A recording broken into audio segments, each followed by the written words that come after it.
Hello, my name is Dr. Goodman. I'm a clinical psychologist and a brain researcher.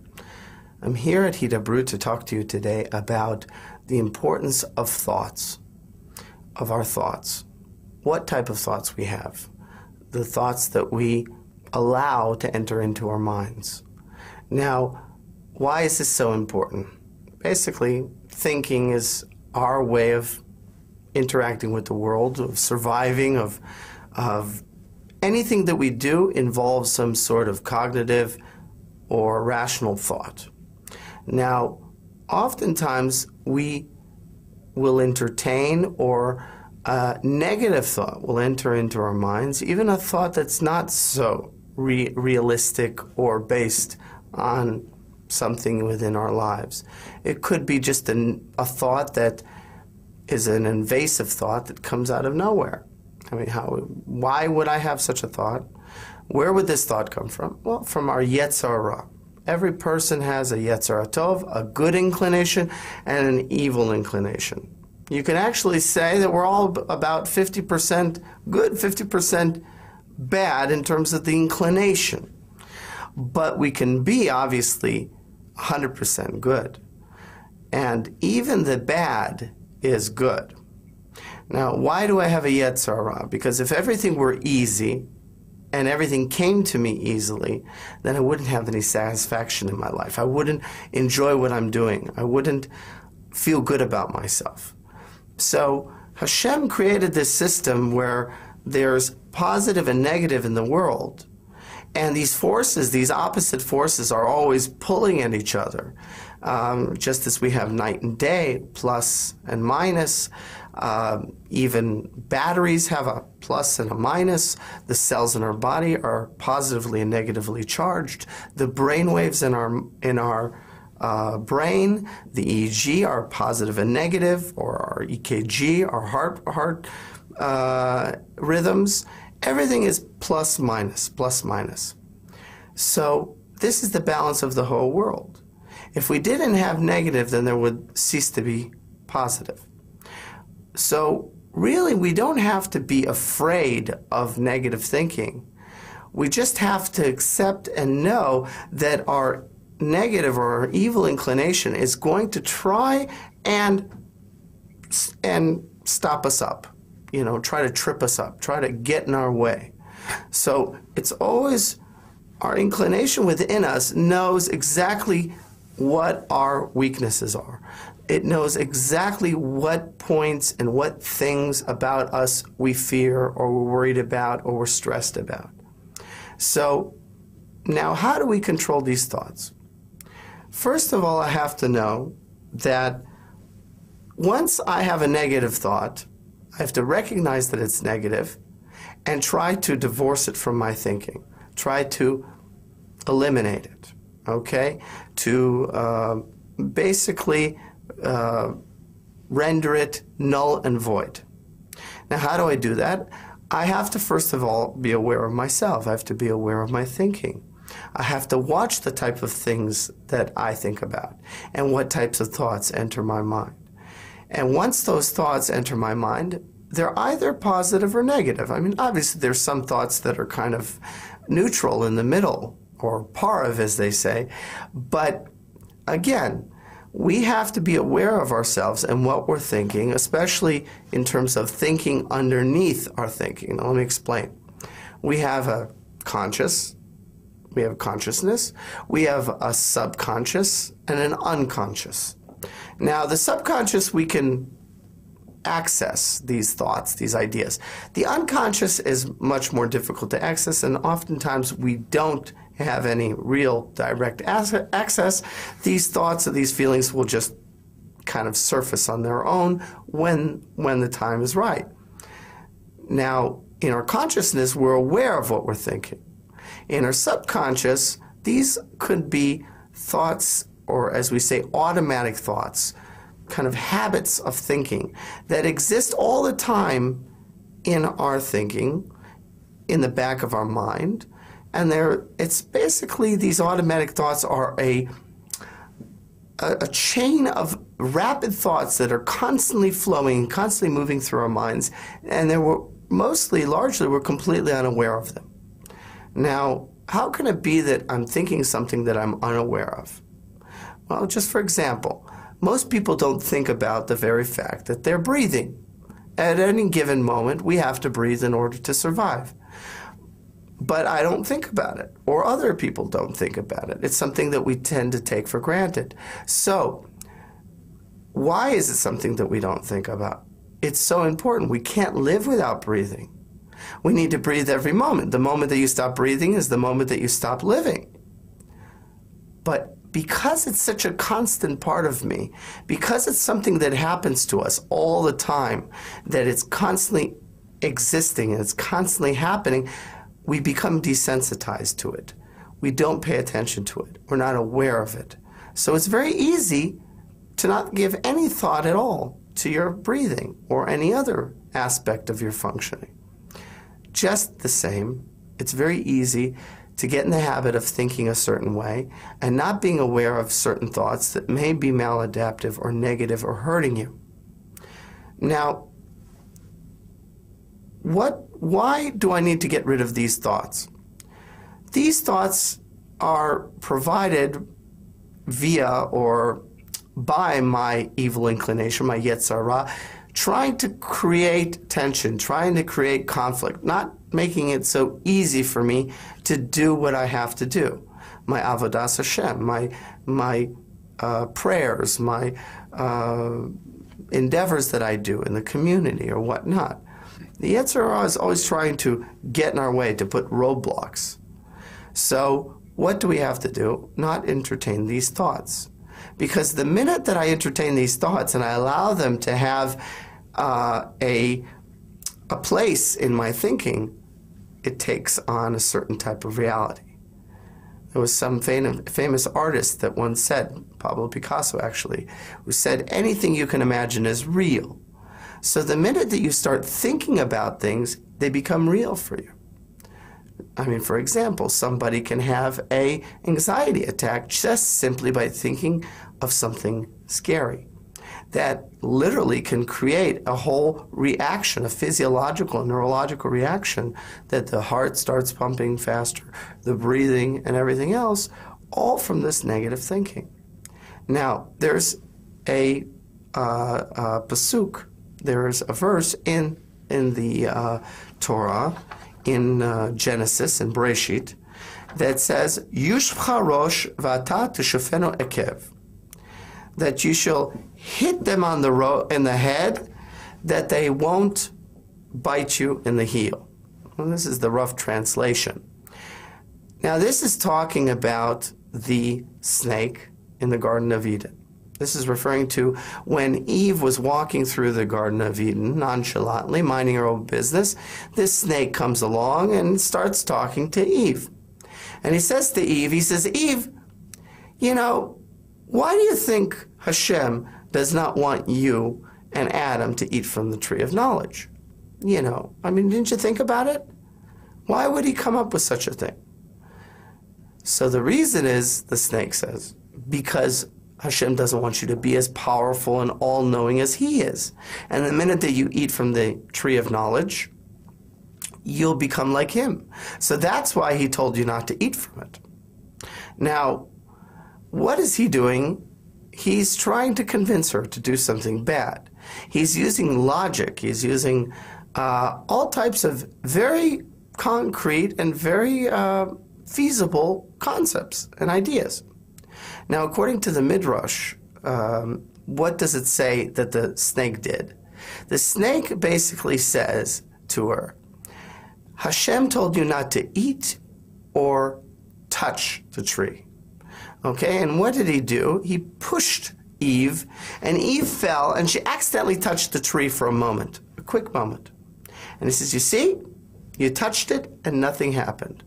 So, kal v'chomer, you know, in the same light, if you are going to eat from the tree, nothing will happen to you as well. Now, this logic made a lot of sense to Eve, and Eve went ahead and ate from the tree of knowledge. And, I mean, in difference of, 613 mitzvahs, the Taryag mitzvot that we have today, one mitzvah of just not eating from the tree of knowledge wasn't that bad, just one. And we had it perfect in God in it. We had paradise. We had everything. The angels would literally come down from the heavens and feed Adam and Eve. And eventually, she ate from the tree of knowledge, we all know, and then he did, and that was our undoing, and we were expelled from the Garden of Eden. But what is this pasuk? What is this verse saying? That Eve, the minute that she saw the snake, she should have banged him on the head. She should have killed him or chopped off his head or whatever. Not to start engaging in a conversation. Not to invite the Yetzer Hara or the Satan or the negative thoughts to come into our thinking. The minute that she talked to him and she allowed him or the snake to manipulate and to change and distort her thinking and to convince her to do something that she was told not to do, basically what he was doing was he was trying to get her to do what he wanted her to do, to sin. And if at that very moment Eve was walking through the Garden of Eden and she said, "Get out of here," or "I'm not talking to you," or even just took a big stick and hit him over the head and he ran away, everything would be fine. The minute that we start talking to the Satan, to the snake, or to the evil inclination, to the thinking, that's when we start to get confused and everything starts to get distorted and not clear. So the Torah is saying if you don't do it, he's going to bite you in the heel the minute you turn around. And have you ever tried to protect your heel? Literally, you can't reach your heel with your hands or your arms unless you're a really good, limber person in terms of stretching. But that's a place that you're most susceptible to get bit by a predator or a snake or whatever as you're walking outside. It's the most exposed area. And once a snake bites you, you're in trouble. So we want to avoid that altogether. Now there's another sentence. There's another, in the same parasha, in the same, in Genesis, the sentence says, "Halo im tetiv, se'et im lo tetiv, lepetach chatat rovetz ve'elecha teshukato v'ata tinshal bo." What does that mean? It says, if you do not improve, become yoter tov, metiv, from the word tov, if you don't try to improve yourself, if you try to become a better person, the sin or the potential or the tendency to fall or to make mistakes or to do things that are unholy is constantly there. The door is always, the evil inclination and the Yetzer Hara are waiting at the door for us at any given time, at any given moment. And the minute that they see some weakness, they'll jump in and they'll take their chance, they'll take their moment. So what is this saying? That if we become stronger and we improve ourselves, then we will successfully conquer the Yetzer Hara. But if we don't do any effort to improve ourselves, the Yetzer Hara will successfully be able to conquer us. So this is constantly happening. But Rashi says something very, very important, and there's a big chidush here. Im tirtzeh titgaber alav. If you want, you will overcome. You will get in control of that person or that thing or that negative event or negative thought. If you want, you will succeed in overcoming it. That's what Rashi is saying. It's a very powerful thing. So what we have to do is the minute that I have a negative thought and I allow that thought to kind of take residence in my thinking, it's going to distort my thinking and it's going to put me under stress and it's going to make me decide or make decisions that are not the best for me. Now, also, we can think about this as an example. Let's say an example. Once you let a negative thought into your mind and you let it take root and you let it have its own life and its own validity, that's it. It's suddenly there to stay, and it's much more difficult to take that negative thinking out or remove that negative thinking. So obviously it's much better to do it on the get-go, on the start. Now, let's say, for example, there was a announcement on the radio that a very dangerous ex-convict or a convict escaped from the prison, and he's in your area, and the police have said not to open your door to any strangers or people that you don't know. So suddenly the door rings and somebody knocks on the door. You say, "Who is it?" They say, "It's the neighbor." You open up the door, and it's that, that convict. And he storms into the house. He's a big, strong guy, and he starts smashing furniture and hitting people. I mean, just try to get in control of him. Until you're able to get the police, and until you're able to get to safety, or you're able to get, to apprehend this convict, the damage is done. What that person was supposed to have done is not open the door. To say to that person, "I don't know you, leave, I'm calling the police." But don't let that destructive force in to your home. Don't let it get in and start making a mess of everything. So that's why I have to be vigilant. I have to watch out about my thoughts. Another example could be if let's say you were a mashgiach, you were head of the kashrut at a wedding, and as all the different food providers or vendors are bringing in their vegetables and cakes and so forth and bread, some guys start bringing in chickens, and the mashgiach, the person who's checking the kashrut, he's standing at the entrance of the kitchen. He's checking every person that they've got a certificate of kosher, kashrut. And at the very moment he gets a phone call, he's a little busy, he takes his eyes off his work for a minute, and in the meantime some other delivery person comes and brings some more chickens in, but this guy doesn't have any kosher certificate. Now, he claims that they're kosher, but he doesn't have a way to prove it. But in the meantime, because this mashgiach was not paying attention, the chefs, the cooks, they took the chickens out of the boxes and they already started cutting them up and they mixed in with all the other food. Now go try to figure out what's kosher and what's not. What's permissible and what's not. What has a certificate and what's not. It's all mixed up. So now everything's not kosher. You got to go and announce to the family and the owner of the hall, of the wedding hall, there's no food this wedding. I mean, that's terrible. That's the worst thing you can think about. So what we want to do is not let these negative thoughts in. Whatever I do, I need to be aware that I have the tendency, or you, or we all have the tendency to think negatively sometimes, to have not positive or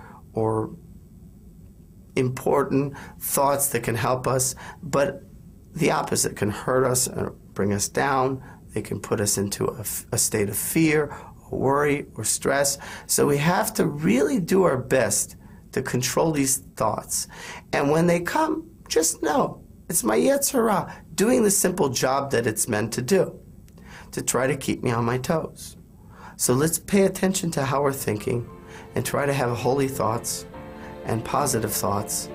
And then may we all have a good, long life with only health and happiness and lots of love.